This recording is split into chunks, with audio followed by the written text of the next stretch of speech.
ಸದ್ಗುರುಗಳಿಂದ ಆಶೀರ್ವಚನ.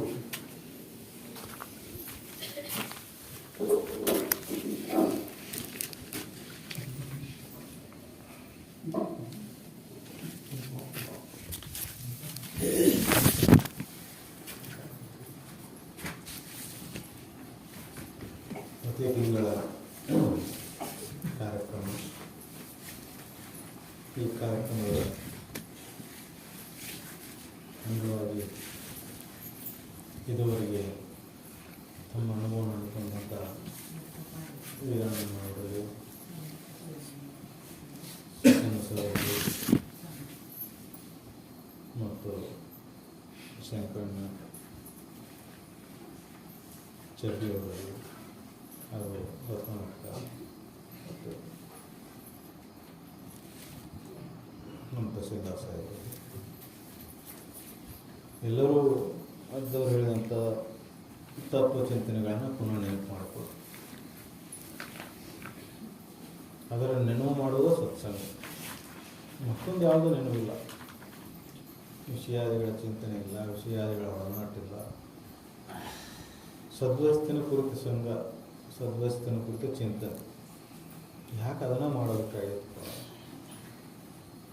ಇದನ್ನು ಚಿಂತನೆ ಯಾಕೆ ಮಾಡ್ಬೇಕಾಯ್ತು? ಭಾಳ ಚಿಂತೆ ಮಾಡ್ಕೊಂಡು ಭಾಳ ಆಕೈತಲ್ಲ, ಹೌದು. ಅನ್ನೋರು ಹೇಳುವಾಗ ಮಾತು ಹೇಳಿದ್ರು, ಇಲ್ಲಿ ಏನು ಮಾಡಿದ್ರು ಮತ್ತೆ ವ್ಯರ್ಥನ, ಹುಡ್ಡಕ್ಕಲ್ಲಿ ಹೊತ್ತಾನ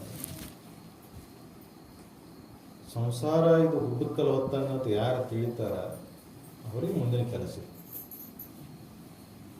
ಸಂಸಾರ ಇದು ಗುಡ್ಡಕ್ಕಲ್ಲಿ ಹೊತ್ತಂದು ಬಾಳೆ ಅಂದ್ರೆ ಅಂತ ಯಾರಿಗೆ ಅನಿಸ್ತತಿ ಮುಂದಿನ. ಕೆಲವರಿಗೆ ಇನ್ನೂ ಅನಿಸಿರೋದಿಲ್ಲ, ಕೆಲವರಿಗೆ ಅನಿಸಿರ್ತದೆ. ಆದರೆ ಸಾರ್ವತ್ರಿಕ ಸತ್ಯ, ಸದಾಕಾಲಕ್ಕೂ ಸತ್ಯ. ಯುಗಗಳು ಕಳೆದ್ರು, ಜಗತ್ತು ಪ್ರಳಯ ಆದರೂ ಈ ಸತ್ಯ ಬದಲಾಗೋದು. ಒಮ್ಮೆ ಸತ್ಯ ಅಂತ ತಿಳ್ಕೊಂಡಿರ್ತೇವೆ ಮತ್ತು ಮಿಥ್ಯ ಕಥೆ ಸಂಸಾರದೊಳಗೆ. ಆದರೆ ಇದು ಹಂಗೆ ಆಗುವಂಥದ್ದಲ್ಲ. ಇದು ಯಾವ ಸತ್ಯನೇ ಇದು. ಸಂಸಾರ ಅನ್ನೋದು ವಿಷಮ. ಇಲ್ಲಿ ಏನು ಪ್ರಯತ್ನ ಮಾಡಿ ಏನು ಗಳಿಸ್ತಿ, ಏನು ಮಾಡ್ತಿ, ಏನು ಪಡಿತೀಯಲ್ಲ, ಎಲ್ಲ ಮತ್ತು ವ್ಯರ್ಥ ನಮ್ಮದು ದಿನ. ಕಡಿಕೊಂದ ದಿನ ವ್ಯರ್ಥಕ್ಕೆ. ಹಿರಿಯರಿಗೆ ಮಕ್ಕಳು ಮಡದಿ ಸಂಸಾರ ಅಂತ ಮಾಡ್ತಾನೆ, ಅದ ಮಕ್ಕಳ ವಿರುದ್ಧಕ್ಕೆ ವ್ಯರ್ಥ ಆಗ್ತಿಲ್ಲಪ್ಪ ಅಂತ. ನಾವು ನನ್ನ ಮಕ್ಕಳಂತ ಬಡಬಡ್ಕೊಂಡು ಮಾಡಿದ್ನಿ, ಮಕ್ಕಳು ನನ್ನ ಮಕ್ಕಳು ನನಗೆ ವಿರುದ್ಧ ಅದು ವ್ಯರ್ಥ ಆಗ್ತಿಲ್ಲ. ಅಂದ್ರೆ ಈ ಸಂಸಾರದೊಳಗೆ ಸ್ಥಿರ ಅನ್ನೋದು ಯಾವುದೂ ಇಲ್ಲ, ಬದಲಾವಣೆ ಹಾಕೊಂತ ಇರ್ತದೆ. ನೀನು ಏನು ತಿಳ್ಕೊಂಡಿರ್ತಿಲ್ಲ ಹಂಗೆ ಇರೋದಿಲ್ಲ. ಅದಕ್ಕೆ ಈ ಸಂಸಾರದ ಬಗ್ಗೆ ಮೋಹ ಬೇಡ ಅಂತ ಹೇಳ್ತಾರೆ. ನಾವು ಅದಕ್ಕೆ ಮಹತ್ವ ಕೊಡ್ತೇವೆ, ಇದಕ್ಕೆ ಮಹತ್ವ ಕೊಡೋದಿಲ್ಲ. ಹಾಗೆಲ್ಲ ಸಿದ್ಧನವ್ರು ಹೇಳಿದರು, ಬೆಳಗ್ಗೆ ಎದ್ದು ಕೂಡ ಲಗನ ಮುಕ್ಕೋಬೇಕು, ಬೆಳಗ್ಗೆ ಏಳಬೇಕು, ಆಶ್ರಮ ಕಡೆ ಮಠದ ಕಡೆ ಬರಬೇಕು. ಅದನ್ನೇನು ಮಾಡ್ಯಾಬಿಡ್ರಿ, ಮುಂಜಾನೆ ಅದು ಬಾಳೆ ತಪ್ಪು. ಅವು ಮನೆ ಕಸ ಹೊಡಿಬೇಕು, ಕೆಲಸ ಅವು ಇರೋದ ದಿನ. ಆದ್ರೆ ಒಂದು ದಿನ ಇರ್ತಾ ಬಂದ ನೋಡು, ಅದನ್ನು ರೂಢಿ ಹಾಕು. ಇದು ಸಂಸ್ಕಾರ ಬಿಡೋದು ಕಠಿಣ ಐತಿ. ಅದು ಸಂಸ್ಕಾರ ಕೆಡಬಿಟ್ಟಾರ. ಮುಂಜಾನೆ ಆದ ಕೂಡಲೇ ಕೆಲಸ, ಅದಕ್ಕಾಗಿ ಹೆಂಗೆ ಮೀಸಲಿಡ್ತೀಯಲ್ಲ ಸಮಯ, ಇದಕ್ಕಾಗಿ ಮೀಸಲಿಡೋದು.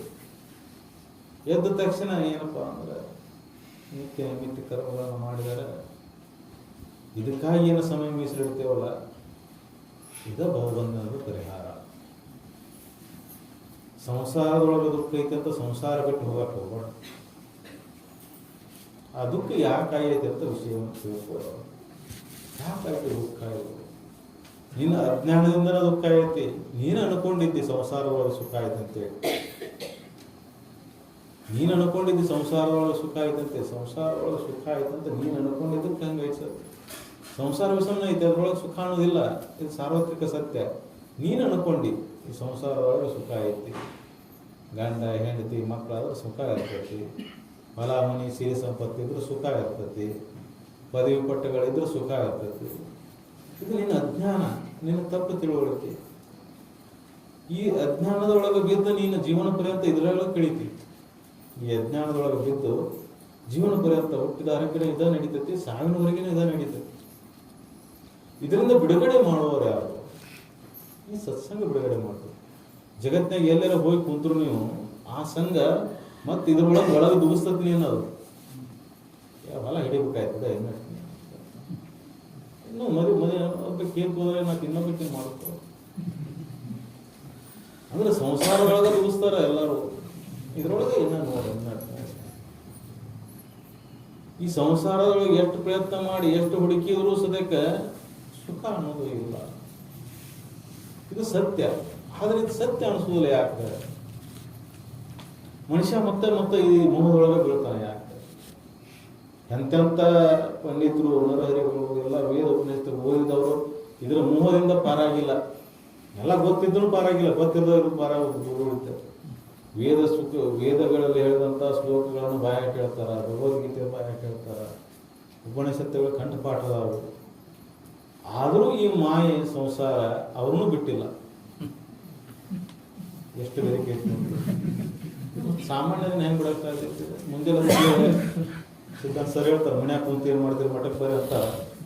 ಅದು ಬಿಡ್ತತೆ ಅದು ಹಾಗೇ ಬರ್ತೀವಿ. ಅವ್ರು ಹೇಳೋರ ಏನ್ ಗೊತ್ತೈತಿ ಬಾಳೆ ಇನ್ನಟ್ಟು ಮಾಡಿದ್ರು ಅಂದ್ರೆ.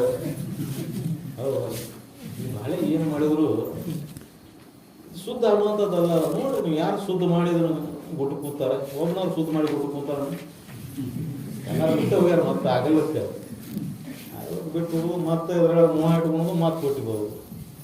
ಹೌದು, ಅದಕ್ಕೆ ಈ ಸಂಸಾರ ಮಾಯೆಯಿಂದ ಬಗೆಹರಿದು ಪಾರಾಡುವುದು ಹೆಂಗಪ್ಪ ಉಪಾಯ? ಮತ್ತೊಂದೇನು ಉಪಾಯನೇ ಇಲ್ಲ. ಮತ್ತೊಂದು ಏನಾರ ಉಪಾಯ ಐತೇನಂದ್ರೆ ಇಲ್ಲ. ಎಲ್ಲಿ ತಪ್ಪು ತಿಳುವಳಿಕೆ ಐತಿ ಅಲ್ಲಿ ಸರಿಯಾದ ತಿಳುವಳಿಕೆ ಮಾಡ್ತಾರೆ. ನಮ್ಮ ಅಜ್ಞಾನ ಎಲ್ಲಿ ಹುಟ್ಟೈತಿ? ಯಾವ ಕಾರಣ ಹುಟ್ಟೈತಿ? ಈ ಸಂಘದಿಂದ ಹುಟ್ಟೈತಿ. ಸಂಘ ಬದಲಾವಣೆ ಮಾಡ್ತಾರೆ. ಮೊದಲು ಯಾರ ಸತ್ಯದ ಚಿಂತನೆ ಮಾಡ್ತಾರ, ಯಾರ ಸತ್ಯದ ಕುರಿತು ಪುನಃ ಅದರ ನೆನಪಿನಾಗಿರ್ತಾರ, ಅಂಥರ ಸಂಘ, ಸಾಧು ಸತ್ಪುರುಷರ ಸಂಘ ಅಥವಾ ಮಹಾತ್ಮರ ಸಂಘವನ್ನು ಎದಕ್ಕೆ ಮಾಡಬೇಕು? ಅಲ್ಲಿ ವಿವೇಕ ಜಾಗ ಆಗಿದೆ. ಜಾಗೃತ ಸ್ಥಳ ಅಂತ ಅಣ್ಣವ್ರು ಹೇಳಿದ್ರಾಗಲೇ ಅಲ್ಲಿ ಅಂತಃಕರಣದಲ್ಲಿ ವಿವೇಕ ಜಾಗರ ಆಗಿರ್ತೈತೆ. ಅವರು ಈ ಸಂಸಾರ ವಿಷಮ ಅನ್ನೋದು ಸದಾ ಜಾಗರ ಇರ್ತೈತೆ ಅವ್ರಿಗೆ. ಈ ಬಾಳೆನೆಲ್ಲ ಹೆಂಗೆ ನೋಡ್ತಿರ್ತಾರೆ ಅಂದ್ರೆ ನೀರಿನ ಮಳೆ ಗುಳಿಪಾಯ. ಯಾವ್ದು ಬಂತೆ ಹೋಯ್ತು. ಬಂದದಕ್ಕೆ ಖುಷಿ ಪಡೋಗಿಲ್ಲ, ಹೋದಿದ್ದಕ್ಕೆ ದುಃಖ ಪಡೋಗಿಲ್ಲ. ನೇಮ, ಪ್ರಕೃತಿ ನೇಮ ಅದು. ಗಾಳಿ ಈ ದಿಕ್ಕಿನಾಗ ಬೀಸ್ತೈತೊಮ್ಮೆ, ಈ ದಿಕ್ಕಿನಾಗ ಬೀಸ್ತೈತೊಮ್ಮೆ. ಶಾಶ್ವತ ಎಲ್ಲಿದು? ಸ್ಥಿರ ಅನ್ನೋದು ಎಲ್ಲಿದ್ರೊಳಗೆ? ಸ್ಥಿರ ಅನ್ನೋದಿಲ್ಲ, ಹಿಂಗೆ ಇರೋದಿಲ್ಲ. ಒಮ್ಮೆ ಮಳೆ ಜೋರು ಆಗ್ತೈತಿ, ಒಮ್ಮೆ ಮಳಿನ ಇರೋದಿಲ್ಲ.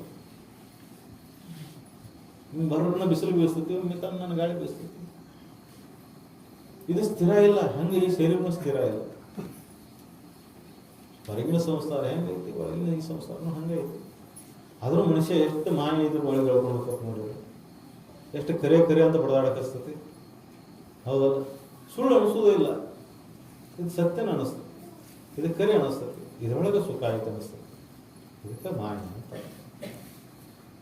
ಈ ಮಾಯೆಯಿಂದ ಪಾರಾಗೋ ಬಗೆಯನ್ನ ನಾವು ಹುಡುಕಬೇಕಾಗಿಲ್ಲ. ಎಲ್ಲರೂ ಹೇಳ್ಯಾರ ಅವರು. ಆದ್ರೆ ಅದ್ರ ಹಂಗೆ ನಡಿಬೇಕಾಯ್ತು. ಇದೇನು ಹುಡುಕು, ಇದೇನು ಬಹಳ ಕೇಳಿ ತಿಳ್ಕೊಳಂಥದ್ದು ಏನು ಎಲ್ಲಿದ್ರೊಳಗೆ. ಆದ್ರೆ ಒಳಗೆ ಆಚರಣೆ ತೊಗೊಂಬಂಥದ್ದು ಭಾಳ ಐತಿ. ಒಂದೊಂದು ಇದ್ರ ಮೇಲೆ ನೋಡ್ಬಿಡೋದು.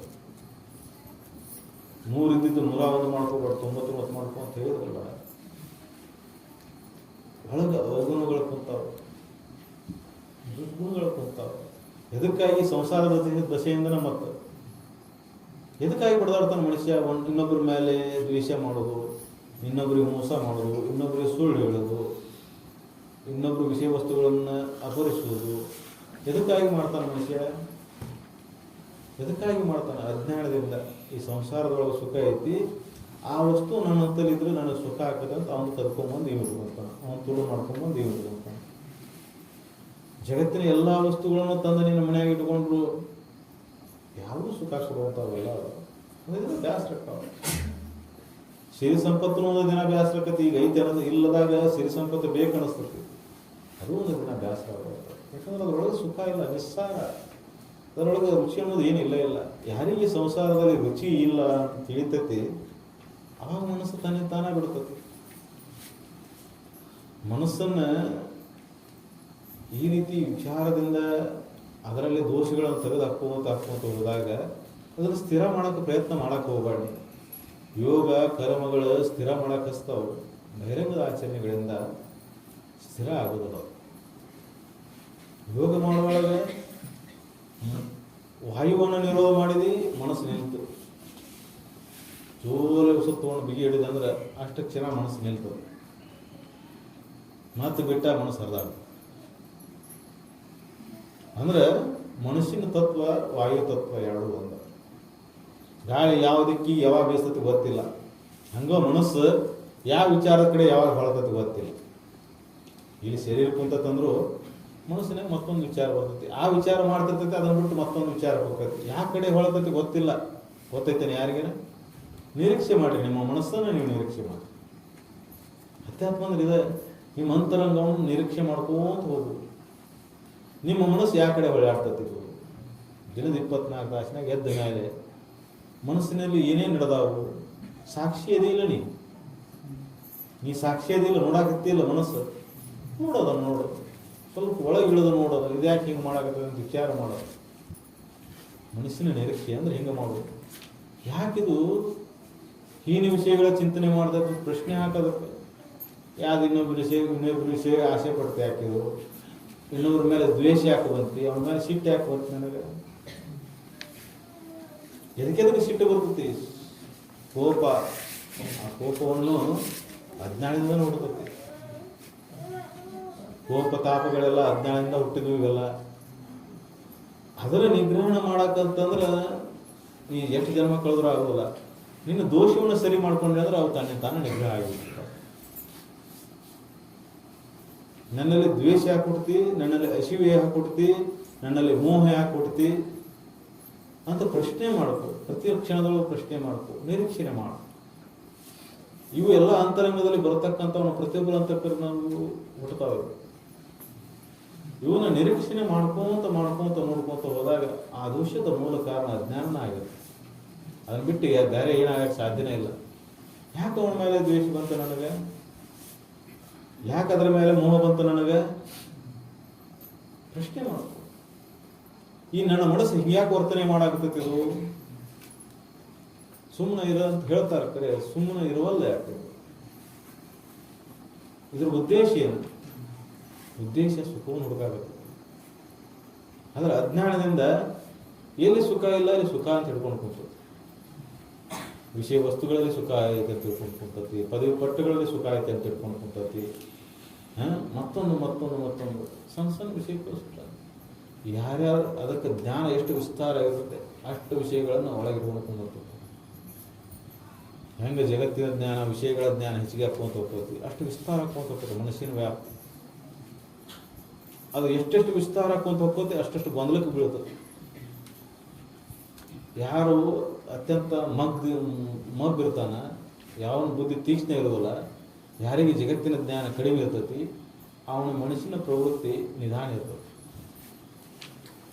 ವಿಷಯಗಳ ಜ್ಞಾನ ಇಲ್ಲ, ಜಗತ್ತಿನ ಜ್ಞಾನ ಇಲ್ಲ, ಮಂದ ಬುದ್ಧಿ ಐತಿ. ಅದಕ್ಕೆ ಮನಸ್ಸು ಸೌಮ್ಯ ಆಗೈತಿ, ವೇಗವಾಗಿ ಹರಿದಾಡುವ. ಯಾರು ಮನಸ್ಸು ವೇಗವಾಗಿ ಹರಿದಾಡ್ತಿದ್ರೆ ವಿಷಯಗಳ ಜ್ಞಾನ ಹೆಚ್ಚಿಗೆ ಹಾಕ್ಕೊಂತ ಹೋದಾನೆ. ಜಗತ್ತಿನ ಜ್ಞಾನ ಹೆಚ್ಚಿಗೆ ಆಯಿತು, ವಿಷಯಗಳ ಜ್ಞಾನ ಹೆಚ್ಚಿಗೆ ಆಯಿತು, ಅದರಲ್ಲಿ ಮೋಹವನ್ನು ಹೆಚ್ಚಿಗೆ ಬೆಳೆಸ್ಕೊಂತ ಯಾರು ಹೋಗ್ತಾರ ಸಮಾಧಾನ ಅನ್ನೋದೇ ಇರೋದು. ಇನ್ನೊಬ್ರು ನೋಡಿ ಅಸೂಯೆ ಕೊಡ್ತೈತಿ, ಇನ್ನೊಬ್ಬರ ಮೇಲೆ ದ್ವೇಷ ಸಾಧಿಸ್ತೈತಿ, ಇನ್ನೊಬ್ರದಕ್ಕೆ ಆಸೆ ಕೊಡ್ತೈತಿ. ಯಾಕಿದು ಅಂದ್ರೆ ಅಂತಃಕರಣದೊಳಗೆ ದೋಷ ಐತಿ.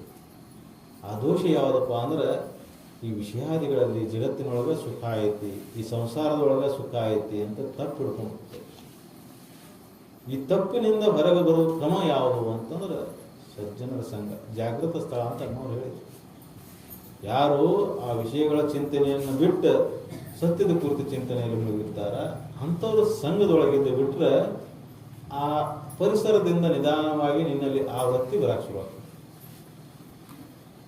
ನಿನ್ನ ಆಲೋಚನಾ ಕ್ರಮಗಳ ಬದಲಾವಣೆ ಆಗಕ್ಕೆ ಶುರುವಾಗ್ತದೆ. ಅದಕ್ಕೆ ವಿಚಾರಗಳನ್ನು, ಈ ಸದ್ಯದ ವಿಚಾರಗಳನ್ನು ತಿಳ್ಕೊಂತ ಹೋಗುವುದು. ಈ ಶ್ರವಣ ಮಾಡ್ತೇವಲ್ಲ, ಎಷ್ಟೋ ತನಕ ಕೇಳಿದ್ವಲ್ಲ, ಎಲ್ಲರೂ ಹೇಳಿದ್ರು. ಇದನ್ನ ಯಾಕೆ ಕೇಳೋದು ಅಂದ್ರೆ ತನ್ಮಯನಾಗಿ ಕೇಳಬೇಕು, ಮನಸ್ಸೇಚ್ಛೆ ಕೇಳಬೇಕು. ಅಂದಾಗ ಅಂತಕ್ಕನ್ನೋದು ದೋಷವನ್ನು ತೆಗಿತದೆ. ಅದಕ್ಕೆ ಶಕ್ತಿ ಐತಿ, ಅದಕ್ಕೆ ಅಂತಹ ಶಕ್ತಿ ಐತಿ. ಆದರೆ ಭೂಮಿ ಹದ ಇಲ್ಲ. ನಿನ್ನ ಅಂತಃಕರಣದೊಳಗೆ ಮನಸ್ಸೇಚ್ಛೆ ಸತ್ಸಂಗ ಸದ್ವಿಚಾರಗಳನ್ನು ಕೇಳ್ಕೊಂತ ಹೋಗು. ನೀನು ಅತ್ತಾಗಿತ್ತ ಹೊಳಲಾಡದ ಮನಸ್ಸನ್ನು ಅತ್ತಾಗ ಚಿತ್ತ ಕೊಟ್ಟು ಕೇಳು. ಈ ಸಂಸಾರದೊಳಗೆ ಏನೈತಿ, ಇದ್ರೊಳಗೆ ಏನೈತಿ, ಇದ್ರ ಮೇಲೆ ಮೋಹ ಬಿಟ್ಟು ಒಂದು ಸ್ವಲ್ಪ ಅದ್ರ ಮೇಲೆ ಅಲಕ್ಷ್ಯ ಮಾಡಿ ಇದ್ರ ಕಡೆ ಲಕ್ಷ್ಯ ಕೊಟ್ಟು ಕೇಳು. ನೋಡೋದು ನಿನ್ನ ದೋಷವನ್ನು ಪರಿಹಾರ ಮಾಡೈತೈತಿ. ನಿನ್ನ ಮನುಷ್ಯನ ಚಂಚಲ ವೃತ್ತಿಯನ್ನು ನಿಶ್ಚಲ ಮಾಡೈತಿರ್ತೈತಿ. ಮನಸ್ಸು ಸಮಾಧಾನ ಆಗ್ತದೆ.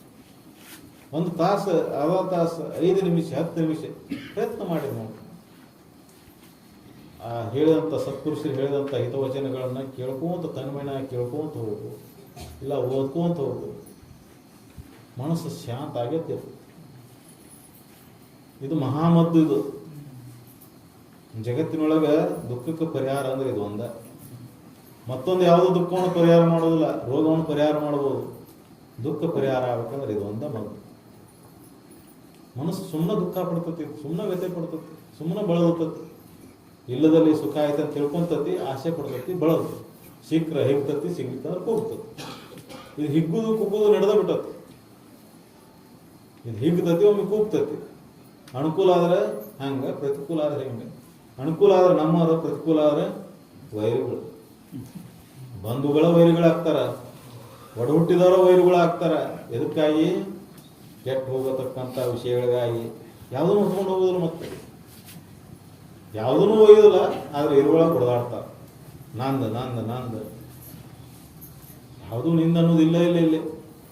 ಯಾವ್ದಾರ ನಿಂದ ಅನ್ನೋದು ಐತೆ ಇಲ್ಲ. ಈ ಶರೀರ ನಿಂದ ತಿಳ್ಕೊಂಡು ಹೋಗ್ತಿಯಲ್ಲ, ಇದು ಎಷ್ಟು ದಿನದ ನಿಂದ ಇದನ್ನ ಬಿಟ್ಟು ಹಾಕಿಯಲ್ಲ ಇದನ್ನು. ಮತ್ತು ಈ ವಿಷಯಗಳು, ಜಗತ್ತಿನ ಸಂಸಾರದೊಳಗಿದ್ದಂಥ ಈ ವಿಷಯಗಳು ಎದಕ್ಕೆ ಹೊಡೆದಾಡ್ತೀವಿ? ಇವಕ್ಕಾಗಿ. ಎಲ್ಲ ಕೆಟ್ಟು ಹೋಗುವಂಥವು, ನಾಶ ಆಗಿ ಹೋಗುವಂಥವು. ಇದಕ್ಕಾಗಿ ಹೊಡೆದಾಡ್ಕೊಂಡು ಕುಂದಿರಬೇಡ. ಕರ್ತವ್ಯವನ್ನು ಮಾಡು, ಮನಸ್ಸೆಚ್ಚೆ ಮಾಡು. ಕರ್ಮಗಳನ್ನು ಮಾಡುವಾಗ ಲಕ್ಷ್ಯ ಕೊಟ್ಟ ಮಾಡು, ಇಚ್ಛಾಪೂರ್ವಕನ ಮಾಡು, ಶ್ರದ್ಧಾದಿಂದನೇ ಮಾಡು. ಆದರೆ ಮೋಹ ಇಟ್ಕೋಬೇಡ, ಫಲದ ನಿರೀಕ್ಷೆ ಇಟ್ಕೋಬೇಡ. ನಾ ಯಾರಿಗಾರ ಉಪಕಾರ ಮಾಡಿದ್ರೆ ಅವ್ನು ಹಳ್ಳಿ ಉಪಕಾರ ಮಾಡ್ಬೇಕಂತ ನಿರೀಕ್ಷೆ ಇಟ್ಕೋಬೇಡ. ಯಾರಿಗಾರ ಅನುಕೂಲ ಮಾಡಿದ್ರೆ ಅವನಿಂದ ನನಗೆ ಅನುಕೂಲ ಅಂತ ನಿರೀಕ್ಷೆ ಇಟ್ಕೋಬೇಡ. ಅವ್ನು ಮಾಡಲಿಲ್ಲ ಅಂದ್ರೆ ಮತ್ತೆ ದುಃಖ ಆಕತ್ತೆ. ನಿರೀಕ್ಷೆ ಇಟ್ಕೊಂಡು ದುಃಖ ಶುರು ಆಯ್ತು. ಆಸೆ ಇಟ್ಕೊಂಡು ದುಃಖ ಬಂತೆ. ಯಾವುದರಲ್ಲಿ ಆಸೆ ಇಟ್ಕೋಬೇಡ. ಮಕ್ಕಳನ್ನ ಜೋಪಾನ ಮಾಡೋದು ನಿನ್ನ ಕರ್ತವ್ಯ, ನೀ ಮಾಡು. ಮಕ್ಕಳನ್ನ ನೀನು ನೋಡ್ಕೋಬೇಕಂತ ಆಸೆ ಇಟ್ಕೊಂಡು ಕುಂದಿರ್ಬೇಡ. ಅವನ ಕರ್ತವ್ಯ ಅದನ್ನು ಮಾಡಿದ್ರೆ ಅವನು ಫಲ ಹೋಗ್ತಾನೆ. ನಿರೀಕ್ಷೆ ಇಟ್ಕೊಂಡು ನೀ ದುಃಖ ಪಡ್ತೀವಿ. ನಿರೀಕ್ಷೆ ದುಃಖಕ್ಕೆ ಕಾರಣ, ಆಸೆ ದುಃಖಕ್ಕೆ ಕಾರಣ. ಅದಕ್ಕೆ ಕರ್ಮಗಳನ್ನು ಮಾಡುವಾಗ ಸೇವಾ ಸತ್ಕರ್ಮಗಳನ್ನು ಆಸೆ ಇಲ್ಲದೆ ಮಾಡಬೇಕು. ಪ್ರತಿಯೊಬ್ಬ ಮನುಷ್ಯನಿಗೆ ಕರ್ತವ್ಯಗಳದಾವೆ. ಈ ಶರೀರ ಬಂದಕ್ಕಂದ್ರೆ ಇದಕ್ಕೊಂದು ಕರ್ತವ್ಯ ಅದಾವೆ. ತಂದೆಯಾಗಿ, ಮಗ ಆಗಿ, ಅಣ್ಣ ಆಗಿ, ತಮ್ಮ ಆಗಿ, ಅಕ್ಕ ಆಗಿ, ತಂಗಿ, ಎಲ್ಲರಿಗೂ ಒಂದೊಂದು ಕರ್ತವ್ಯಗಳದಾವೆ. ಅವನ್ನ ಧರ್ಮಶಾಸ್ತ್ರ ಹೇಳಿದಂಗೆ ನೀತಿಬದ್ಧವಾಗಿ ಹಂಗೆ ಜೀವನ ಮಾಡಬೇಕು. ಹಂಗೆ ಜೀವನ ಮಾಡ್ಕೊಂತ ಹೋಗಿ ಸತ್ಯದ ಕಡೆ ಒಲವು ಬೆಳೆಸ್ಬೇಕು. ಹೆಂಗಾರ ಜೀವನ ಮಾಡ್ಕೊಂತ ಇಲ್ಲಿ ಬಂದು ಕೂತ್ರ ಆಗೋದಿಲ್ಲ. ಮತ್ತೆ ಅದು ಕೇಳಕ್ಕಷ್ಟ ಚಂದ್ರಿ ಮಾಡೋದು ಇದನ್ನ ಮಾಡೋದಂದ್ರೆ ಅದಾಗಕ್ಕೆ ಸಾಧ್ಯನೇ. ಮನಸ್ಸು ಶಾಂತ ಉಳಿದಿಲ್ಲ. ಜಗತ್ತನ್ನ ಗೆದಿಬಹುದು ನೀನು. ಇಂದ್ರನ ಪದ ಇನ್ನೊಬ್ರಿಗೆ ಮೋಸ ಮಾಡಿ, ಇನ್ನೊಬ್ರಿಗೆ ವಂಚನೆ ಮಾಡಿ, ಇನ್ನೊಬ್ರಿಗೆ ಸುಳ್ಳು ಹೇಳಿ ಸಿರಿ ಸಂಪತ್ತು ಗಳಿಸಬಹುದು, ಪದವಿ ಪಟ್ಟಗಳನ್ನು ಹೊಂದಬಹುದು. ಮನಸ್ಸು ಶಾಂತಿ ಅನ್ನೋದು ಹುಡುಕಾಡ್ಕೊಂತ ಹೋಗ್ಬೇಕು.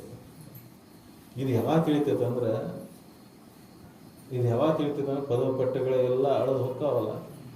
ಸಿರಿ ಸಂಪತ್ತು ಎದಕ್ಕೂ ಕೆಲಸಕ್ಕೆ ಬರೋದಿಲ್ಲ. ಅದು ಸಿರಿ ಸಂಪತ್ತು ಇರ್ತೈತಿ, ಸಾವಿರಾರು ಕೋಟಿ ಗಳಿಸಿಟ್ಟಿರ್ತಾನೆ. ಓದು ಮಾಡೋದಂದ್ರೆ ಶರೀರ ಕೈ ಕೊಟ್ಟಿರ್ತದೆ. ಅವಾಗ ತಿಳಿಯಾಕ ಶುರು ಆಗ್ತೈತಿ. ಏನು ಮಾಡಿದ್ನಪ್ಪ ಇದನ್ನೆಲ್ಲ? ಅನರ್ಥ ಸಲ ಇದೆಲ್ಲ ಇಷ್ಟು ದಿನ ಮಾಡಿದ್ದ. ಇನ್ನೊಬ್ರು ಮೋಸ ಮಾಡಿ, ಇನ್ನೊಬ್ರಿಗೆ ವಂಚನೆ ಪಟ್ಟು ಒಂದು ತುತ್ತು ಒಳಗೆ ಇಳಿವಲ್ಲ. ಏನಾಯ್ತಿದ್ದು ಜೀವನ ಅಂತ ಪ್ರಶ್ನೆ ಅವಾಗ ಬರ್ತದೆ. ಅದಕ್ಕೆ ಎಚ್ಚರಗಳು. ಜಾಗೃತ ಸ್ಥಳವಾಗಿದ್ದೆ ಅಂದ್ರೆ ಇದು ಎಚ್ಚರ ಲಗಾಣ ಬರ್ತದೆ. ಇಲ್ಲ ಅಂದ್ರೆ ಮುಪ್ಪಾವಸ್ಥೆ ಒಳಗೆ ಎಚ್ಚರ ಕತ್ತಿ ಅವಾಗ ಕೆಲಸ ಮುಗಿದಿರ್ತೈತೆ ಎಲ್ಲ.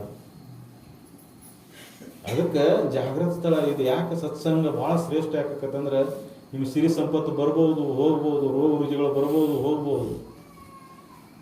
ಆದ್ರೆ ಇದರಿಂದ ಏನು ಕೆಡುಕನ್ನೋದು ಏನಿಲ್ಲ ನೋಡಿ. ಲಾಭನ ಲಾಭ ಐತಿ. ಸಂಸಾರದೊಳಗೆ ಏನು ಇರ್ಲಿಕ್ಕಂದ್ರೂ ನೆಮ್ಮದಿ ಇರ್ತದೆ. ಸಿರಿ ಸಂಪತ್ತು ಬೇಕಾಗಿಲ್ಲ ನೆಮ್ಮದಿಯಾಗಿರಾಕ. ಸ್ವಲ್ಪ ತೊಂದರೆ ಆಗ್ಬೋದು, ಒಂದು ಸ್ವಲ್ಪ ಕಡಿಮೆ ಅನಿಸ್ಬೋದು. ಆದರೆ ನೆಮ್ಮದಿ ಇರಬೇಕಂದ್ರೆ ಸಿರಿ ಸಂಪತ್ತು ಬೇಕಂತ ತಿಳ್ಕೊಂಡು ಕೂತಾನಲ್ಲ ವ್ಯರ್ಥ. ಶಾಂತ ಆಗಬೇಕಂದ್ರೆ ಸಿರಿ ಸಂಪತ್ತಿನಿಂದ ಶಾಂತ ಆಗೋದಿಲ್ಲ ಮನಸ್ಸು. ಮತ್ತೊಟ್ಟು ಕಳವಳ ಆಕತಿ, ಯಾರ ವಂಚನೆ ಮಾಡಿರಲ್ಲ, ಯಾರ ತುಳು ಮಾಡಿರಲ್ಲ. ಅದಕ್ಕೆ ಯಾರು ನಿತ್ಯ ಸಂಘವನ್ನು ಈ ಸತ್ಸಂಗವನ್ನು ಮಾಡ್ಕೊತ ಹೋಗ್ತಾರ ಅವ್ರ ಅಂತಃಕರಣ ಶಾಂತ ಹಾಕೊಂಡು ಹೋಗ್ತಾರೆ. ಆವಾಗ ಅಲ್ಲಿ ಯಾವ ದುಷ್ಕರ್ಮಗಳು ನಡೆಯೋದಿಲ್ಲ. ನೀನು ಸತ್ಸಂಗ ಬಾಹ್ಯ ಹಾಕೋತ ಸದ್ವಿಚಾರಗಳನ್ನ ಕೇಳ್ಕೊಂತ ಹೋದೆ ಅಂದ್ರೆ ನೀನೆಲ್ಲ ನಿನ್ನ ಮಣಿತನನ ಪಾವನಾಗಿ ಹೋಗತಿ. ನೋಡ್ಬೇಕಾರೆ ಇದನ್ನ ಈ ಸಂಸ್ಕಾರವನ್ನು ಸಣ್ಣ ಮಕ್ಕಳಿದ್ದಾಗ ಕೊಟ್ಕೊಂತ ನೋಡ್ರಿ, ಆ ಆ ಮಣಿತನದ ಜೀವನ ಪಾವನ ಆಗಲಿಲ್ಲ ಅಂದ್ರೆ ಕೇಳಿ. ನೀವು ಇಂಥ ಸಂಸ್ಕಾರವನ್ನು ಬಿಟ್ಟು ಎಂಥ ಸಂಸ್ಕಾರ ಎಲ್ಲೆಲ್ಲ ಇಟ್ರಿ ಅಂದ್ರೆ ಆ ಮಣಿತನ ಎಷ್ಟು ಬೇಕು ನಾಶ ಆಗಬೇಕು. ನೀವು ಮೂರಾಗ ಉದಾಹರಣೆಗಳನ್ನು ತೋರಿ. ಹಿಂದೆ ಸಂಸ್ಕಾರ ಎಂಥದಿತ್ತು ಅವ್ರ ಮಣಿತನದಾಗ, ಆ ಮಣಿತಾರ ಹೆಂಗೆ ನಾಶ ಆಯಿತು, ಮಣಿತಾರ ಹೆಂಗಿತ್ತು, ಹೆಂಗೆ ಉದ್ಧಾರ ಆಯಿತು, ಇತಿಹಾಸ ತೆಗೆದು ನೋಡಿ ನೀವು, ನಿಮಗೆ ಗೊತ್ತಾಗಿಬಿಡ್ತದೆ. ಈ ಸಂಸ್ಕಾರ ಚಲೋ ಇತ್ತು ಮುಂದೆ ಹಂಗಾಯ್ತು, ಸಂಸ್ಕಾರ ಕೆಟ್ಟಿತ್ತು ಹಾಳಾಯಿತು. ಸಿರಿ ಸಂಪತ್ತು ಗಳಿಸಿಟ್ಟು ಸಂಸ್ಕಾರ ಕಳಿಸ್ಲಿಲ್ಲ, ಮಗ ಹಾಳು ಮಾಡಿರ್ತಾನ. ಅದಕ್ಕೆ ಉತ್ತಮ ಸಂಸ್ಕಾರಗಳ ಸದ್ವಿಚಾರ ಸಚ್ಚಿಂತನೆಗಳು ಜಾತ್ರೆ ಒಳಗೆ ನಿಗುಣದೊಳಗೆ ಸಿಗುವುದಿಲ್ಲ. ಜಾತ್ರೆ ಒಳಗೆ ಬೇರೆ ಬೇರೆನೇ ನಡೀತದೆ. ಜಾತ್ರೆ ಒಳಗೆ ಭಕ್ತಿಭಾವ ಇರೋದಿಲ್ಲ, ಮನರಂಜನೆ ಬರೇ ಭಕ್ತಿಭಾವ ಅಂತಃಕರಣಗಳಿಂದ ಹುಟ್ಟಬೇಕು. ಎರಡು ಊದಿನ ಕಡ್ಡಿ ಒಂದು ತೆಂಗಿನಕಾಯಿ ಹಿಡ್ಕೊಂಡ್ರೆ ಭಕ್ತಿ ಅಲ್ಲ, ದೇವರಿಗೆ ಹೋಗಿ ಉತ್ತತ್ತಿ ಹೋಗೋದು ಬಂದ್ರೆ ಭಕ್ತಿ ಅಲ್ಲ. ಭಕ್ತಿ ಅಂದರೆ ಶ್ರದ್ಧಾದಿಂದ ಸೇವಾ ಸತ್ಕರ್ಮಗಳನ್ನು ಮಾಡೋದು. ಗುರು ಹಿರಿಯರ, ತಂದೆ ತಾಯಿಗಳ, ಬಂಧು ಬಳಗ, ಯಾರು ಅಬಲರಿರ್ತಾರ, ಯಾರು ಅಶಕ್ತರಿರ್ತಾರ, ನಿನ್ನ ಕೈಲಿ ಆದಷ್ಟು ಸಹಾಯ ಮಾಡು. ಅಂಥ ಸಂಘದೊಳಗೆ ಬರೀ ಅಂಥವ್ರ ಸಂಘದೊಳಗೆ ಉಳಿ, ಅದು ನಿನ್ನಲ್ಲಿ ಆ ಸಂಸ್ಕಾರ ಗಟ್ಟಿ ಆಗ್ತದೆ. ಮುಂದಿನ ಜೀವನ ಪಾವನ ಆಗ್ತದೆ ಹೋಗ್ತದೆ. ಅದಕ್ಕೆ ಸೇವಾ ಸತ್ಕರ್ಮಗಳನ್ನು ಮಾಡ್ಕೊಂತ ಸಜ್ಜನರ ಸಂಘದ ಹೇಳ್ಕೊಂತ ಹೋದೆ ಅಂದ್ರೆ ಅದರ ಫಲ ನಿನಗೆ ಸಿಗ್ತದೆ. ನೀ ಯಾವ ಕರ್ಮಗಳನ್ನು ಮಾಡ್ತೀಯ ಅದರ ಫಲ ನಿನಗೆ ಹೊಳ್ಳಿ ಬಂದು ಕೊಟ್ಟು ಹೋಗ್ತದೆ. ಇದು ಕರ್ಮ ಸಿದ್ಧಾಂತ. ಕರ್ಮ ಸಿದ್ಧಾಂತದೊಳಗೆ ಹೇಳ್ತದೆ, ನೀ ಏನು ಮಾಡ್ತೀಯ ಆ ಕರ್ಮ ನಿನಗೆ ಬಿಡೋದೇ ಇಲ್ಲ, ತಪ್ಪಿಸ್ಕೊಳಕ್ಕೆ ಸಾಧ್ಯನೇ ಇಲ್ಲ. ನೀ ಮಾಡಿದಂಥ ಕರ್ಮದೊಳಗೆ ಯಾರೂ ಭಾಗಿಯಲ್ಲ. ನೀ ಮಾಡಿದಂಥ ಕರ್ಮಕ್ಕೆ ಯಾರು ಭಾಗಿಯಾಕ್ಕಾರ ಅಂತ ತಿಳ್ಕೊಂಡಿ, ನೀನು ಯಾರೂ ಭಾಗಿಯಲ್ಲ. ನೀನು ಒಬ್ಬನ ಅದನ್ನೆಲ್ಲ ನೀನು ಅನುಭವಿಸ್ಬೇಕು. ನೀ ಇನ್ನೊಬ್ಬರಿಗೆ ಮೋಸ ಮಾಡಿ ನೀ ಹೆಂಡತಿ ಮಕ್ಕಳಿಗೆ ತಂದು ಕೊಟ್ಟೆ ಅಂದ್ರೆ ಅದ್ರ ಕರ್ಮದ ಫಲ ನೀ ಭೋಗಿಸ್ಬೇಕು ಅವರಿಗೆಲ್ಲ. ಅದು ನಿನ್ನ ಕರ್ತವ್ಯ. ಆ ಕರ್ತವ್ಯನ ನೀ ಯಾವ ರೀತಿ ಮಾಡಿದಿ? ಅಧರ್ಮದಿಂದ ಮಾಡಿದಿ. ಆ ಪಾಪ ನಿನಗೆ ಬಂತು, ಆ ಕರ್ಮದ ಫಲ ನಿನಗೆ ಬಂತು. ಅದಕ್ಕೆ ಕರ್ಮಗಳನ್ನು ಮಾಡುವಾಗ ಎಚ್ಚರಿಕೆಯಿಂದ ಮಾಡು. ಇನ್ನೊಬ್ರಿಗೆ ಮೋಸ ಮಾಡೋದಂಗೆ, ಇನ್ನೊಬ್ರಿಗೆ ವಂಚನೆ ಮಾಡೋದಂಗೆ, ಇನ್ನೊಬ್ರಿಗೆ ಸುಳ್ಳು ಹೇಳ್ದಂಗೆ. ಇದು ಪೂಜೆ. ಪೂಜೆ ಅಂದ್ರೆ ಮತ್ತೊಂದೇನಿಲ್ಲ, ಎಲ್ಲ ಜೀವಿಗಳಿಗೆ ಒಳ್ಳೆಯದಾಗಲಿ ಅಂತ ಬಯಸಿ ನೀತಿವತ್ತನಾಗಿ ಅವ್ರ ಜೋಡಿ ನಡ್ಕೊಂಡು ಇನ್ನೊಬ್ರಿಗೆ ದುಃಖ ಆಗದಂಗೆ, ಇನ್ನೊಬ್ರಿಗೆ ನೋವು ಆಗದಂಗೆ ಒಬ್ರು ಮತ್ತೊಬ್ಬರಿಗೆ ನಡ್ಕೊಳ್ಳೋದು ಅದ ಪೂಜೆ. ಆ ರೀತಿಯಾಗಿ ನಾವು ಬದುಕೊಂತ ಹೋದಾಗ ಸುತ್ತಮುತ್ತಲು ವಾತಾವರಣ ಪರಿಶುದ್ಧನೇ ಇರ್ತದೆ. ಇದು ಮನಿ ಒಳಗೆ ನಡೀತದೆ, ಮನಿ ಪರಿಶುದ್ಧ ಆಕತಿ. ಓಣಿ ತುಂಬ ನಡೀತದೆ, ಓಣಿ ಪರಿಶುದ್ಧ ಆಕತಿ. ಊರು ತುಂಬ ನಡೀತದೆ, ಊರು ಪರಿಶುದ್ಧ ಆಕತಿ. ಇಂಥ ಒಂದು ನಾವು ಉತ್ಸವವನ್ನು ಮಾಡಬೇಕು, ಇಂಥ ಒಂದು ಜಾತ್ರೆ ಮಾಡಬೇಕು, ಮನಿ ಒಳಗೆ ಮಾಡಬೇಕು, ಮನದೊಳಗೆ ತಾನೇ ನಡೆಯಾಕಿರ್ಬೇಕು. ಆವಾಗ ಊರಿಗೂರ ಸಂಸ್ಕಾರ ಆಕತಿ. ಇಂಥ ಊರೊಳಗೆ ಶಾಂತಿನ ನೆನೆಸ್ಕೊಳ್ತದೆ. ಯಾಕೆ ಈಗ ಬಡದಾಟ ಇದು ಎಲ್ಲ ಶುರುವಾಗ್ಯಾವ ಅಂದ್ರೆ ವಿಷಯಾದಿಗಳಿಗೆ ಅತಿಯಾದ ನೋವು. ವಿಷಯಾದಿಗಳ ಅತಿಯಾದ ನೋವ. ಎಲ್ಲರೂ ಇನ್ನೊಬ್ರಿಗೆ ಅಪರಿಸಿ ಇನ್ನೊಬ್ರಿಗೆ ವಂಚನೆ ಮಾಡಿ ಇಡಬೇಕು, ಮಾಡಬೇಕು ಅಂತಾರೆ. ಅದಕ್ಕೆ ದುಃಖ ಹೆಚ್ಚಿಗೆ ಹಾಕ್ಕೊಂತ ಹೋಗ್ತೀವಿ, ಬಳಲಿಕ್ಕೆ ಹೆಚ್ಚಿಗೆ ಹಾಕ್ಕೊಂತ ಹೋಗ್ತೀವಿ. ಶಾಂತಿ ಅನ್ನೋದು ಕೇಳ್ತಾರೆ. ಆ ಶಾಂತಿ ಸೂತ್ರ ಅಂದ್ರೆ ಇಷ್ಟ ಐತಿ, ಮತ್ತೊಂದು ಏನಿಲ್ಲ. ಅಂತಃಕರಣದಲ್ಲಿದ್ದಂಥ ಈ ಮೋಹವನ್ನು, ಸಂಸಾರದ ಮೇಲೆ ಮೋಹವನ್ನು ಬಿಡೋ, ಇದು ಸ್ಥಿರ ಅಲ್ಲ ಅಂತ ತಿಳ್ಕೊ.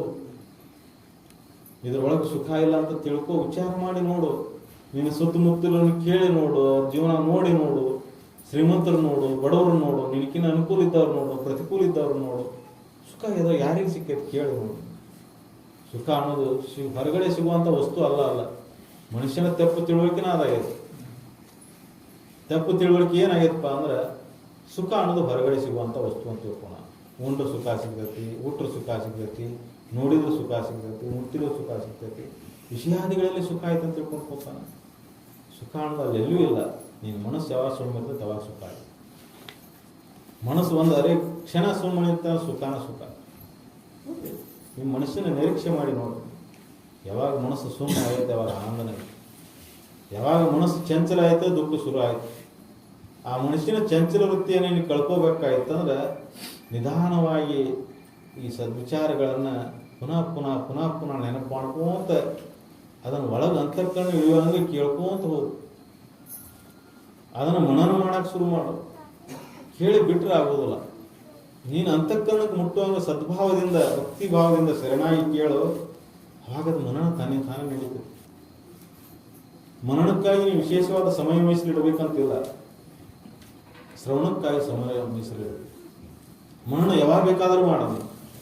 ಕುಂತಾಗ, ನಿಂತಾಗ, ಎದ್ದಾಗ, ಬಿದ್ದಾಗ, ಒಬ್ಬನ ಇದ್ದಾಗ, ಏಕಾಂತ ಸ್ಥಳದೊಳಗಿದ್ದಾಗ, ಕರ್ಮಗಳಲ್ಲಿ ತೊಡಗಿದಾಗ, ನಿತ್ಯ ಕರ್ಮಗಳಲ್ಲಿ ತೊಡಗಿರ್ತೇವೆ. ಆವಾಗ ಉಣ್ಣುದು ಕೈ ಒಯ್ತಿರ್ತತಿ, ತುತ್ತು ಬಾಯಿ ಹೋಗ್ತಿರ್ತತಿ. ಅಲ್ಲೇ ಆತ್ಮಚಿಂತನೆ ಇರಬೇಕು.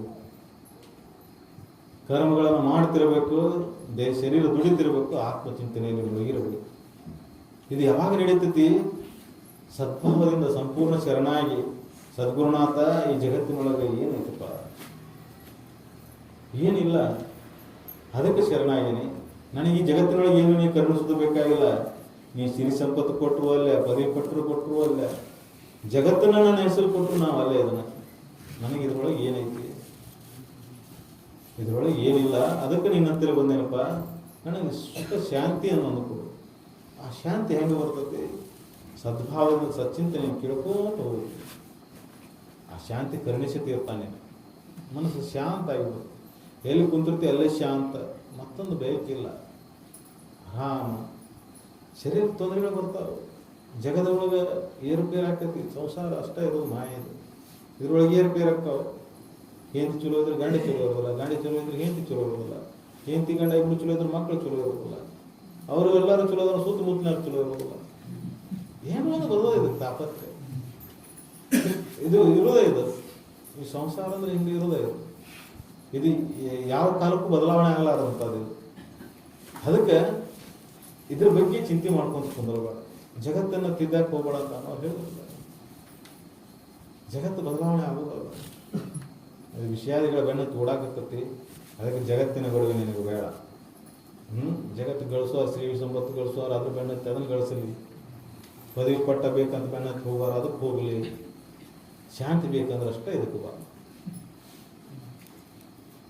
ನಿನಗೆ ಶಾಂತಿನ ಬೇಕಾಗಿತ್ತು, ಸುಖಾನ ಬೇಕಾಗಿತ್ತು, ಶಾಶ್ವತವಾದ ಸುಖಾನ ಬೇಕಾಗಿತ್ತು ಅಂದ್ರೆ ಇದಕ್ಕೆ ಬಾ. ಅದಕ್ಕೆ ಅವ್ರು ಹೇಳಿದ್ರು, ಸಾಕ ಸರ್ಕೋ, ಬೇಕಾದ ಸರ್ಕೋ, ಒಳ್ಳೆ ಅಂದ್ರೆ ಸಂಸಾರ ಇಷ್ಟ ಐತಿ. ಇದರಿಂದ ಸಾಕಂದ್ರೆ ಸರ್ಕೋ, ಇದರಿಂದ ಸುಮ್ಮನೆ ಸರ್ಕೋ, ಬಿಟ್ಟು ಓಡಿ ಹೋಗ್ಬೇಡ, ಸರ್ಕೋ. ಅದರಿಂದ ಹೆಂಗೆ ಸರ್ಕೋ ಹೇಳಿದ್ರಲ್ಲ ಸಿದ್ಧನ ಹಾಗೆ ಮುಂಜಾನೆ ಹತ್ತಲೇ ಬರೋದು ಇಟ್ಟಾಗ ಸಂಸಾರ ಇರ್ತದೆ, ಅದು ಹಿಡ್ಕೊಂತಿರ್ತದೆ ಹಂಗೆ.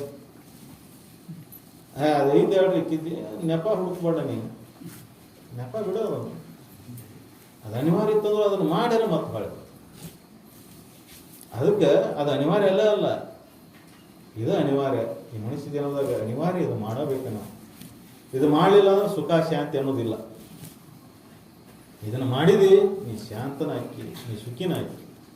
ಅದಕ್ಕೆ ಸಂಸಾರದ ವ್ಯಾಮೋಹದಿಂದ ಹೊರಗೆ ಬರ್ಬೇಕಂದ್ರೆ ದಿಟ್ಟ ನಿರ್ಧಾರವನ್ನು ತಗೋಬೇಕು. ನಾವು ಇವತ್ತು ತಗೋಬೇಕು.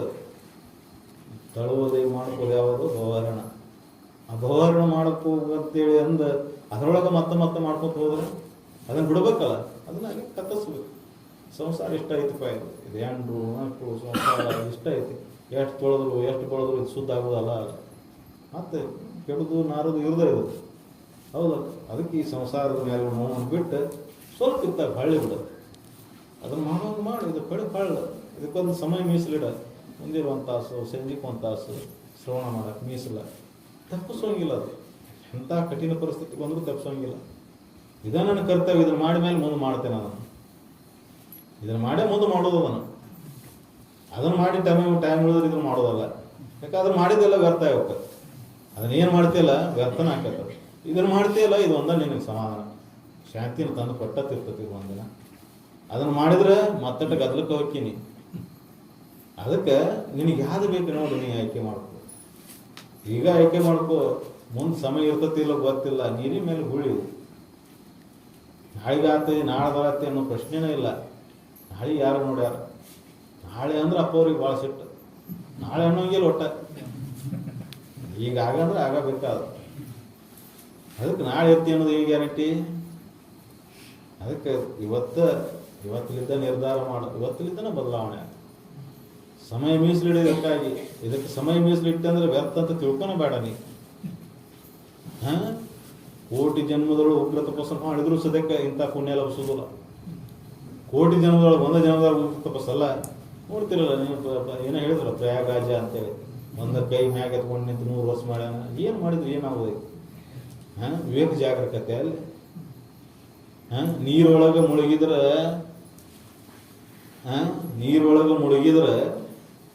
ಎಲ್ಲ ಪಾಪಕರ್ಮಗಳು ತೊಳೆದು ಹೋಗ್ತಿದ್ರೆ ಪಾಪಿಗಳು ಯಾರು ಜಗತ್ತಿನಾಗ ಇರ್ತಿದ್ರು? ಎಲ್ಲರೂ ಮುಕ್ತರಾಗಿಬಿಟ್ಟಿರ್ತಿದ್ರು. ಮತ್ತೆ ಯಾಕೆ ನಳ್ತಾರ? ಮತ್ತೆ ಯಾಕೆ ಬಡಾಡ್ತಾರ? ಅಲ್ಲಿ ಮುಳುಗಿ ಬಂದು ಮತ್ತೆ ಬಡಲಾರ್ದ ಶಾಂತ ಅದಾರ ಯಾರು? ಮತ್ತೆ ಸುರ್ಣ ಆಗೈತಿ. ಹೋಗಿದ್ರು ಅಲ್ಲೇ ಬಡದಾಡ್ತಿರ್ತಾರ. ಇನ್ನೂ ಸ್ವಲ್ಪ ಹತ್ತ ಸರಿ ಇತ್ತ ಸರಿ ಮುಳುಗಾಗ ಬಡದಾಡ್ತಿರ್ತಾರ. ಹೌದು, ಬಡದಾಡ್ತಿರ್ತಾರ, ತುಳಿದಾಡಿ ಎಷ್ಟು ಜೀವ ಕಳೆದು. ಮತ್ತೆ ಅಲ್ಲೆಲ್ಲಿ ಶಾಂತಿ ನಿನ್ನೊಳಗೆ ಐತಿ. ಸುಖ ಅನ್ನೋದು ನಿನ್ನೊಳಗೆ ಐತಿ. ಜಗತ್ತಿನೊಳಗೆ ಹೊರಗೆ ಹುಡುಕಾಡಕ್ಕೆ ಹೋಗಲ್ಲ. ಅದಕ್ಕೆ ನಿನ್ನೊಳಗೆ ಹುಡುಕಾಡಬೇಕಾಯ್ತಂದ್ರೆ ನಿನ್ನೊಳಗೆ ಹುಡುಕಾಡಬೇಕಾಯ್ತಂದ್ರೆ ಹೊರಗೆ ಹುಡುಕಾಡೋದು ಮೊದಲು. ಜಗತ್ತಿನ ವಿಷಯದಲ್ಲಿ ಹುಡುಕಾಡೋದು ಬಿಡು, ಬಾಳೆದೊಳಗೆ ಹುಡುಕಾಡೋದು ಬಿಡು, ಸಂಸಾರದೊಳಗೆ ಹುಡುಕಾಡೋದು ಬಿಡು. ನಿನ್ನೊಳಗೆ ಹುಡುಕಾಡೋದು ಹೆಂಗಂತ ಕಲಿ. ನಿನ್ನೊಳಗೆ ಹೆಂಗೆ ಹುಡುಕಾಡೋದು ಅಂದ್ರೆ ನೀನು ಇದಕ್ಕೆಲ್ಲ ಸಾಕ್ಷಿ ಇದ್ದೀನಿ ಅನ್ನೋ ಭಾವನ ಮೊದಲು ನೆನಪು ಮಾಡ್ಕೊ. ನಾನು ಸಾಕ್ಷಿ ಇದ್ದೀನಿ, ಮನಸ್ಸಿಗೆ ಸಾಕ್ಷಿ ಇದ್ದೀನಿ. ಮನಸ್ಸು ಏನು ಮಾಡಕತ್ತ ನೋಡೋದಲ್ಲ ನೀನು, ನೋಡ್ತೀವಿ. ಬುದ್ಧಿಗೆ ಸಾಕ್ಷಿ ಇದೆ, ಚಿತ್ತಕ್ಕೆ ಸಾಕ್ಷಿ ಇದೆ, ಅಹಂಕಾರಕ್ಕೆ ಸಾಕ್ಷಿ ಇದೆ. ಆದ್ರೆ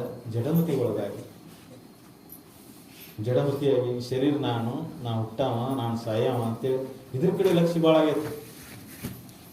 ಇದ್ರ ಕಡೆ ಲಕ್ಷ್ಯ ಭಾಳ ಆಗಿದ್ದಕ್ಕೆ ಇದು ಹೂಗಳೆಲ್ಲ ಗೊತ್ತಾಗತ್ತಾವು. ಅವು ಸೂಕ್ಷ್ಮದವ್ರು ಅಂತಕ್ಕರಣ. ಅದನ್ನು ಮರ್ತೀನಿ. ಮನಸ್ಸನ್ನು ಮರ್ತಿ, ಬುದ್ಧಿ ಮರ್ತಿ, ಚಿತ್ತ ಮರ್ತಿ, ಅಹಂಕಾರ ಮರ್ತಿ. ಇವು ಏನಾಗತ್ತವು ನೋಡ್ಬೇಕಂದ್ರೆ ನೀ ಸೂಕ್ಷ್ಮ. ಜಡವನ್ನು ಬಿಟ್ಟಾಗ ಸೂಕ್ಷ್ಮ ಕಡೆ ತಾನ ತಿರುಗ್ತದ. ನಿರೀಕ್ಷೆ ಮಾಡ್ಕೊಂತ ಕುಂದ್ರು ಜಗದ ವಿಷಯಗಳನ್ನೆಲ್ಲ ಸರಿಸ್ಕೊಂತ ಈ ಸಂಸಾರ ವಿಷಮ, ಇದರ ಬಗ್ಗೆ ಚಿಂತನೆ ಬೇಡ. ಇದು ಮನನ ಕುಂತಾಗ ಈ ಸಂಸಾರ ವಿಷಮ, ಇದ್ರ ಬಗ್ಗೆ ಚಿಂತನೆ ಬೇಡ. ಈ ಶರೀರ ವಿಷಮ, ಇದ್ರ ಬಗ್ಗೆ ಚಿಂತನೆ ಬೇಡ. ಇದು ಕೈ ನೋಸ್ತತಿ, ಕಾಲು ನೋಸ್ತತಿ, ಹೊಟ್ಟೆ ನೋಸ್ತತಿ. ಇದಕ್ಕೆ ಬರೋದ ಇದ್ರ ಬಗ್ಗೆ ಚಿಂತನೆ ಬೇಡ. ಮನಸ್ಸು ಚಂಚಲ ಇದು. ಇದ್ರೊಳಗೆ ಸಂಕಲ್ಪ ವಿಕಲ್ಪಗಳು ಹುಡ್ತಾ ಇರ್ತಾವೆ. ಒಮ್ಮೆ ಆಸೆ ಹುಡ್ತತಿ, ಒಮ್ಮೆ ದ್ವೇಷ ಹುಡ್ತತಿ, ಒಮ್ಮೆ ವಿಷಯ ಬರ್ತತಿ. ಯಾಕೆ ಬರಕತ್ತಾವು? ಇದನ್ನು ವಿಚಾರ ಇದನ್ನು ನಿರೀಕ್ಷೆ ಮಾಡ್ಕೊಂತ ಕುಂದ್ರು. ಇದನ್ನು ನೋಡ್ಕೊಂತ ಕುಂದ್ರು. ಯಾವಾಗ ಇದನ್ನು ನೋಡ್ಕೊಂತ ಹೋಗ್ಯಲ್ಲ, ಇದು ದೋಷಗಳು ಕಾಣಿಸ್ತಾವೆ. ಅಂತಃಕರಣಗಳಲ್ಲಿ ಇದ್ದಂಥ ದೋಷಗಳು ಅವಾಗ ಕಾಣಿಸ್ತಾವೆ. ಆ ದೋಷಕ್ಕೆ ಪರಿಹಾರ ಏನಂತ ಅವಾಗ ನೋಡ್ಕೊಂತಾರೆ. ನಿನ್ನಲ್ಲಿದ್ದಂಥ ದೋಷಗಳೇ ಗೊತ್ತಿಲ್ಲ. ಯಾಕೆ ದೋಷಗಳಾಗೈತೆ ಅನ್ನೋದು ಆಮೇಲೆ ತಿಳ್ಕೊಂಡು, ದೋಷ ಏನೈತೆ ಅನ್ನೋದು ಮೊದಲು ತಿಳ್ಕೊ. ಯಾಕೆ ಮನಸ್ಸಿನಲ್ಲಿ ಚಂಚಲ ವೃತ್ತಿ ಬಂತು, ಯಾಕೆ ವಿಷಯದ ಮೇಲೆ ಆಸೆ ಹುಟ್ಟುತ್ತೀವು, ಯಾಕೆ ದ್ವೇಷ ಹುಟ್ಟಿತು, ಇದನ್ನು ನಿರೀಕ್ಷೆ ಮಾಡ್ಕೊಂತ ನೋಡಿದಾಗ ಅಲ್ಲಿ ಅಜ್ಞಾನ ಇರ್ತದೆ. ಆ ಸದ್ಗುರು ಹೇಳಿದಂಥ ಹಿತವಚನಗಳನ್ನು ನೆನಪು ಮಾಡ್ಕೊಂಡಂದ್ರೆ ಆ ಅಜ್ಞಾನ ಕಳ್ಕೊಳಕ್ಕೆ ಅಲ್ಲಿ ದಾರಿ ಇರ್ತದೆ.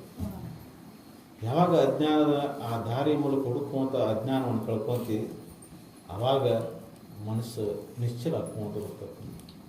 ಅಂದ್ರೆ ಅಣ್ಣವ್ರು ಹೇಳಿದ್ರಲ್ಲ ಪದ್ಯ, ದಯೆನಲ್ಲೋ ಸುತ್ತಿ ಅಷ್ಟೆಲ್ಲ ಕಠಿಣ ಐತಿ, ಇಷ್ಟು ಸರಳ ಐತಿ ನೋಡಿ.